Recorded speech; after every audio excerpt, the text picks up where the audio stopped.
You're not exhausted because you do too much. You're exhausted because your mind never stops. You lie down at night and instead of sleep, you meet a committee of voices, each one with a plan, a doubt, a scenario, a warning. You've lived 1,000 futures in your head, and none of them in your body. Overthinking isn't wisdom. It's the echo of fear rehearsing its lines. You are not paralyzed because you're broken. You're paralyzed because you've convinced yourself that thinking is action. You've mastered the art of the inner monologue. You analyze, dissect, calculate. You draft scripts for conversations that never happen and build contingency plans for disasters that never arrive. You believe this makes you safe, but safety is a lie when it costs you your life. There's a kind of intelligence that looks impressive on paper and slowly kills the soul. Carl Jung once wrote, "Until you make the unconscious conscious, it will direct your life, and you will call it fate." Udil, but most people don't make their unconscious conscious. They just give it a whiteboard and call it strategy. And while you congratulate yourself for thinking deeply, something else is happening. Your instincts are starving. Your body, that strange vessel of truth, is being treated like an unreliable narrator, but the body never lies. It twitches when you say yes but mean no. It tightens when you ignore the path you were meant to walk. It gets sick when you refuse to feel. The overthinker is not a genius. They're a survivor of a world that taught them feeling is dangerous and action must be delayed until certainty arrives. But certainty never comes. So you keep spiraling, and you call it intelligence. You keep waiting, and you call it maturity.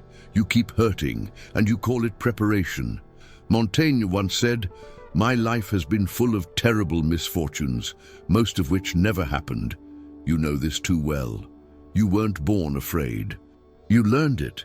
You learned that moving forward might hurt, but no one told you that standing still would slowly kill you from the inside. What if your wisdom, that deep, elegant web of analysis, is just fear wearing a scholar's robe? What if all your overthinking is just a well-dressed attempt to avoid the raw, unscripted chaos of living? This is not about blaming the mind. The mind has its brilliance. But when it becomes a tyrant, when it silences the instinct, numbs the feeling, and paralyzes the will, it's no longer your ally. It's your prison, and you, with all your insight, are locked inside. But this is where we begin, not with answers, with confrontation. Because maybe, just maybe, the way out isn't in thinking more. It's in feeling again. You don't lack options. You drown in them. Each path you imagine branches into more paths. Each decision becomes a fork, then a labyrinth. And you, the thinker, the planner, the silent architect of futures, remain motionless at the center. You wake up with a mind already racing. What if this? What if that? What if it's the wrong choice? You replay old mistakes, pre-play future failures. You think until the moment to act dissolves, and you call that preparation. But it's not. It's fear, camouflaged as logic. It's a quiet kind of death, where the days pass, the body waits, and the dream never arrives. There's a reason you feel anxious before even beginning. It's not laziness, it's overload. Too many imagined outcomes, too many versions of yourself fighting for control. The present becomes unbearable because you're living in 100 unreal futures. This is the tyranny of choice. The more doors you build in your mind, the more locked in you become. Paradoxically, the overthinker who wants freedom becomes the most paralyzed. Not because there's nowhere to go, but because every step feels like a betrayal of all the others you didn't take. And so you wait, you research more, you overplan, you redraw the map. But maps are useless when you refuse to walk. You may think you're being cautious, that you're avoiding mistakes, but the deeper truth is more painful. You are rehearsing a life that you never live. There's an ache that comes from this kind of stasis. It doesn't scream. It hums, like a quiet sadness beneath your ribs, like a subtle tension in your throat when you speak about your plans. Because deep down, you know You know you're building castles in the sky and leaving the ground beneath you empty. No, this isn't about rushing, it's about contact. Contact with risk, contact with imperfection, contact with your own raw, unfinished self, because nothing suffocates the soul like endless waiting. And still, the clock ticks, and still your body waits. For you to walk through just one door, and let the rest collapse. You keep telling yourself it's not the right time, that when things calm down, when you're more prepared, when the fear dissolves, then you'll begin. But clarity is not a light that turns on. It's a fire that burns as you move. You think you're being patient, but you're not waiting for the right moment. You're waiting for a version of yourself that doesn't exist, a self that's fearless, certain, unshakable. That version will never come, because it was never real. You don't want to act, you want to be sure first. But life doesn't work like that. You want the pain to stop before you walk through it. You want the doubts to fade before you commit. You want to arrive before you depart. And so you pause, not because you're lazy, but because you've sworn allegiance to a perfect self that feels nothing but readiness, a self that doesn't tremble, doesn't fall, doesn't fail. But the real self, the one that changes, bleeds, and shakes, and keeps walking anyway, the need for the perfect start is a dream stitched together by fear. Fear of failing, fear of being seen in your becoming, fear of your own fragility exposed in daylight. You'd rather stay in the shadows of preparation than step into the imperfect now, because the now doesn't guarantee applause, it guarantees friction. The truth is, the beginning is never clean. It's always marked by hesitation, second-guessing, awkward movements, and unseen progress. It's silent, unglamorous, often invisible, but it's the only place where life actually touches you. The fantasy of the perfect start is not just a lie. It's a sedative, a mental opiate that keeps you safely asleep in your own potential. And in the quiet, between the thoughts and the breath, you know, you've been waiting for a version of yourself that doesn't feel fear. But fear is not the problem. Immobilization is. Begin with your fear, not without it, or stay in the dream where nothing ever goes wrong and nothing ever becomes real. You think because it feels safe, because a mind in motion distracts you from the silence underneath. But silence isn't the enemy, it's the mirror, and mirrors don't lie. What you call reflection is sometimes just escape. What you call preparation is often just delay. And what you call intelligence might be fear, wearing your voice, dressed in logic. It starts with a problem. You want to solve it. So you think and think again, but the problem doesn't dissolve. It multiplies. Not because it's complex, but because you refuse to feel it. The thoughts spiral because the emotion is exiled. You keep analyzing what's wrong, but never sit in the raw discomfort of what it actually means. You ask questions to avoid the answer you already carry in your chest, that you're afraid, that you're hurt, that you're lonely, that you still don't trust yourself. The mind becomes a smoke machine. Every plan, every loop, every what if, a cloud to avoid the fire. But the fire is where your truth lives.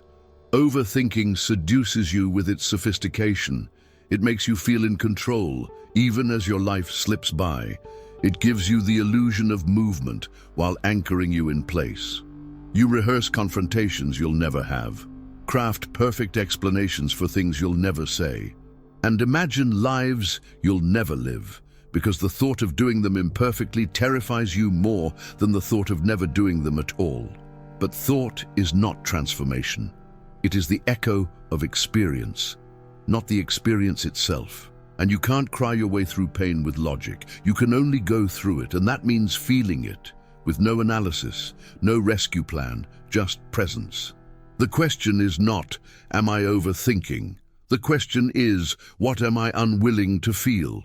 Because that is where the real work begins. You live in your head, not by choice, but by survival. There was a time when the body spoke clearly. It whispered hunger, desire, tension, joy. But somewhere along the path you stopped listening, because to listen was to feel, and to feel was too dangerous. So you climbed higher into thought. You built a sanctuary of abstraction. And from there, you governed your life like a ghost, detached, vigilant, always watching, never touching. But the body remembers. It remembers every yes you said when you meant no. It remembers every quiet panic disguised as calm. It remembers the nights you tried to sleep while your skin vibrated with unspoken truths. You began to distrust your instincts. They were too wild, too unpredictable, too vulnerable.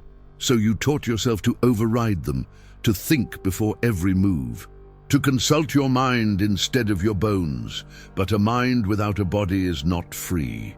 It is suspended, weightless, rootless, unsatisfied, and slowly it dies. Not in fire, but in disconnection. Jung called it the abandonment of the somatic unconscious, the exile of the body's wisdom. And he warned, when the body is silenced, the shadow grows louder. You feel it now, in the tightness of your breath, in the fatigue that doesn't match your sleep, in the invisible wall between you and your life. You crave movement, touch, release, but instead you analyze your cravings. You theorize about your desires. You write about the things you never do, and the body waits, silent, patient, wounded, not because you failed, but because you forgot it was part of you. You are not just a thinker, you are a sensor, a feeler, a vessel of instinct, rhythm, and rawness.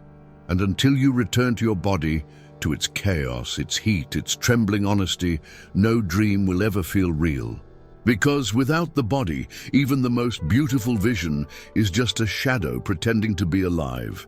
You think you're growing because you understand yourself, because you've named the pattern, traced the wound, mapped the shadow. You journal, you reflect, you talk about your trauma with eloquence, but still nothing shifts. Because insight alone is sterile.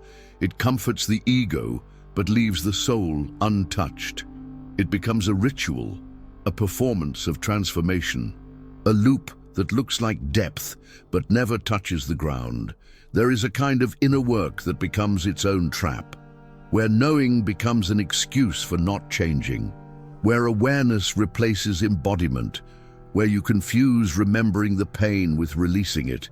You say, I know why I do this, and yet you still do it, because knowing is not the same as becoming. You've built a library in your mind, each book filled with theories about your brokenness, each page annotated with insight. But there's no bridge from that library to the street where your life happens. You don't need more clarity, you need more contact.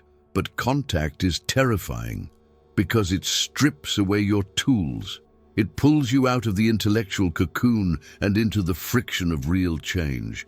There's no applause in the moment you say no for the first time, no witness when you finally walk away, no quote when you sit in discomfort without running. That's not insight, that's transformation. And it never feels smart. It feels like loss, it feels like death, it feels like becoming something you can't explain. You've learned so much, but the real question is, what have you done with your knowledge in the dark, when no one was watching, when the pattern returned, when the voice in your head said, here we go again? You can't think your way out of this, not anymore. You've already done that. Now you must feel your way through it, or stay in the loop, forever informed, forever unchanged. Did you enjoy the content and it made a difference for you?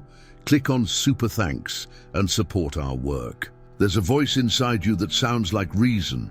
It argues, debates, justifies, but it's not yours. It's the echo of a fear someone else planted, a shadow passed down in whispers, in judgment, in silence. The voice that taught you that trust is dangerous, that vulnerability is weakness, that you must always be vigilant or be destroyed. This critic is clever. It wears the mask of logic. It sounds rational, even compassionate, but it is a jailer in disguise. You believe you're arguing with reality, but you're really arguing with your reaction to reality. You don't fear the world as it is, you fear your own response to it. And that fear keeps you locked inside your head, because it's safer to dismantle yourself in thought than to risk the chaos of feeling alive. The critic doesn't want you to grow. It wants you to survive. It wants you small, cautious, contained. You might not hear it as a scream. It's a whisper that sounds like advice, a question that sounds like curiosity, a doubt disguised as wisdom. But underneath it all, it's a wound inherited and unhealed. You carry the weight of others' fears and call it your own judgment. This is why self-trust is hard, not because you're weak, but because you've been taught to fear your own strength. The voice that sabotages you wasn't born with you, it was given to you. And now, the quiet revolution begins when you recognize it as a foreigner, not the landlord of your mind. You have built a future in your mind, a future so vivid, so flawless, it almost breathes. But the life you imagine is a safe harbor from the storm you refuse to face. The dream becomes a sedative, numbing the ache of the present. You dream of greatness, but never step into the mess of becoming. You craft visions with your intellect, while your body waits in the shadows, unclaimed, unseen. Dreaming is not the problem, it is the refuge, a quiet place where you can avoid the rawness of the now, where you trade the risk of action for the comfort of planning. But there is a cost paid in fragments of your life slipping through your fingers unnoticed. Moments of joy deferred, connection postponed, presence sacrificed at the altar of potential. You have perfected the art of waiting for the pain to ease, waiting for the clarity to come, waiting for the self who is fearless and ready. But that self does not exist because life doesn't wait for readiness. Life demands presence. You built a future so beautiful you forgot how to live today. And in that forgetting, the dream turns hollow. It becomes a ghost, a shadow of what could be, haunting the life that slips away. The sedative of dreaming masks a deeper pain, the refusal to feel the discomfort of growth, the chaos of becoming, the uncertainty of presence. And the price is high, because when dreaming becomes sedation, you lose the thread to yourself. You lose the feeling of being here now in this imperfect, unfinished life. This is the quiet tragedy of the dreamer. To have a vision, but never arrive.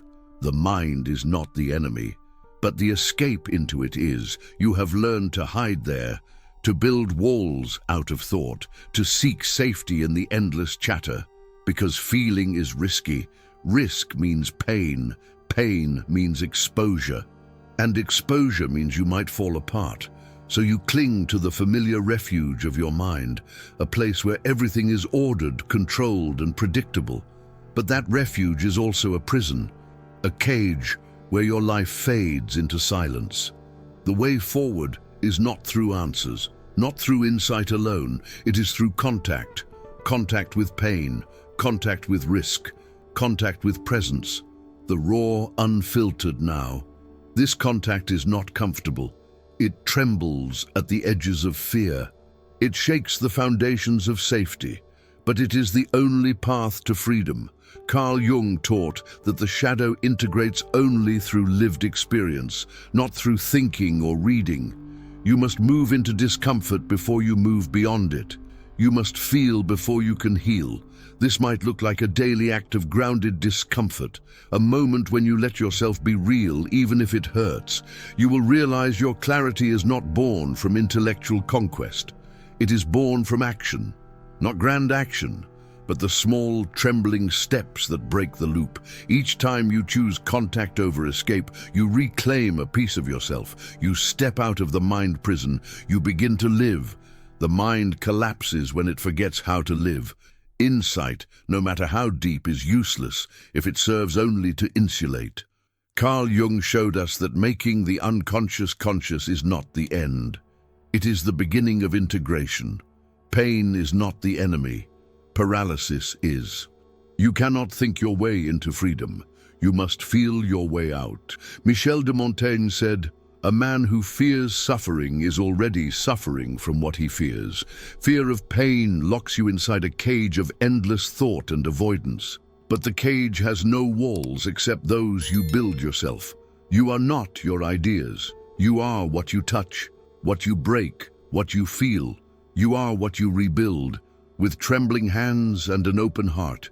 You are not broken. You are just tired of dreaming alone. And yes, you can still wake up.